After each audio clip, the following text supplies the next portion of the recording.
বিশ্বকাপ থেকে বিদায় নিলেও এবারে ফিফার কাছ থেকে দারুণ একটা সুখবর পেল পর্তুগাল, যেখানে সুবিধা পাচ্ছে লিওনেল মেসির আর্জেন্টিনাও। আর দারুণ এই খবরে উচ্ছ্বসিত দল দুটির ভক্ত সমর্থকেরা।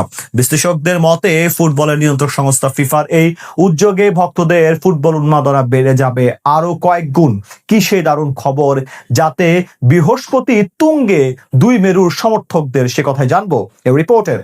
চলমান ফুটবল বিশ্বকাপের মঞ্চ থেকে পর্তুগালের বিদায়ে দলটার ভক্ত সমর্থকদের মাঝে যখন বিষাদের ঘনঘটা, ঠিক তখনই আন্তর্জাতিক ফুটবলের সর্বোচ্চ নিয়ন্ত্রক সংস্থা ফিফা বিশ্বজুড়ে ছড়িয়ে থাকা কোটি কোটি পর্তুগিজ সমর্থকদের জন্য নিয়ে এলো এক দারুণ সুখবর।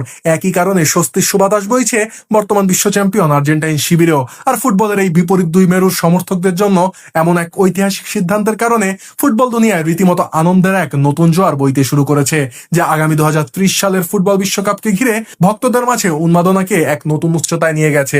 মূলত ফিফা কর্তৃক গৃহীত এক যুগান্তকারী পদক্ষেপের ফলে 2030 সালে ফিফা বিশ্বকাপের শতবর্ষী আসরে বাছাই পর্বের কোনো প্রকার কঠিন বাধা না পেরিয়েই সরাসরি মূল আসরে খেলার এক দারুণ সুযোগ লাভ করেছে পর্তুগাল ও আর্জেন্টিনা সহ আয়োজক 6টি দেশ, যার ফলে 48 দলের অংশগ্রহণে অনুষ্ঠিত হতে যাওয়া ফুটবলের এই মহাযজ্ঞে আয়োজক দেশ হিসেবে বিশেষ মর্যাদাপ্রাপ্ত এই 6টি দল আগে ভাগেই তাদের মূল পর্বের আসন সম্পূর্ণরূপে নিশ্চিত করে ফেলেছে। তাই বাকি 42টি স্পটের জন্য বিশ্বের অন্য সব ফুটবল খেলোয়াড় দেশকে প্রতিদ্বন্দ্বিতাপূর্ণ আঞ্চলিক বাছাই পর্বের দীর্ঘপথ পার হয়ে আসতে হবে। ইতোমধ্যেই ফিফা তাদের অফিসিয়াল বিবৃতিতে স্পষ্ট করে জানিয়েছে যে ইউরোপের দুই ফুটবল পরাশক্তি স্পেন ও পর্তুগাল এবং আফ্রিকার শক্তিশালী দল মরক্কো যৌথভাবে 2030 সালের ফিফা বিশ্বকাপের আয়োজক দেশ হিসেবে দায়িত্ব পালন করবে। তবে এর পাশাপাশি ফুটবল বিশ্বকাপের গৌরবময় পথচলার শতবর্ষ উদযাপনের মাইলফলককে ইতিহাসের পাতায় চিরস্মরণীয় করে রাখতে দক্ষিণ আমেরিকার ঐতিহ্যবাহী তিন ফুটবল পরাশক্তি আর্জেন্টিনা, উরুগুয়ে এবং প্যারাগুয়েতেও বিশ্বকাপের একটি করে বিশেষ উদ্বোধনী ম্যাচ আয়োজন করা হবে।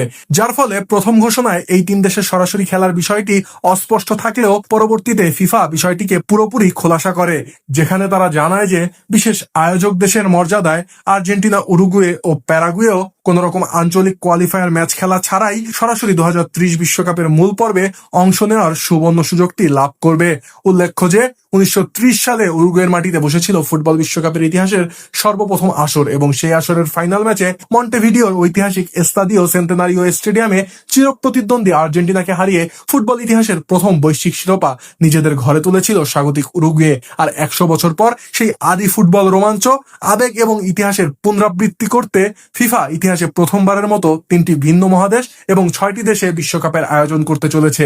এর ফলে বিশ্বজুড়ে ছড়িয়ে থাকা ফুটবল ভক্তদের যেমন এক সুতোয় বাঁধা সম্ভব হবে, ঠিক তেমনি ফিফার এই নজিরবিহীন ও দূরদর্শী মহাপরিকল্পনার ফলে একদিকে যেমন স্বাগতিক 6টি দলের ফুটবলারদের উপর থেকে বাছাই পর্বের দীর্ঘ ভ্রমণের ধকল ও চোটের ঝুঁকি কমে আসবে, ঠিক একইভাবে দলগুলোর ভক্তদের মাঝে নিজেদের প্রিয় দলের 2030 সালের বিশ্বকাপে অংশগ্রহণ নিয়ে তৈরি হওয়া সমস্ত শঙ্কা ও ভয় পুরোপুরি দূর হয়ে স্বস্তি ও উৎসবের আমেজ তৈরি হবে।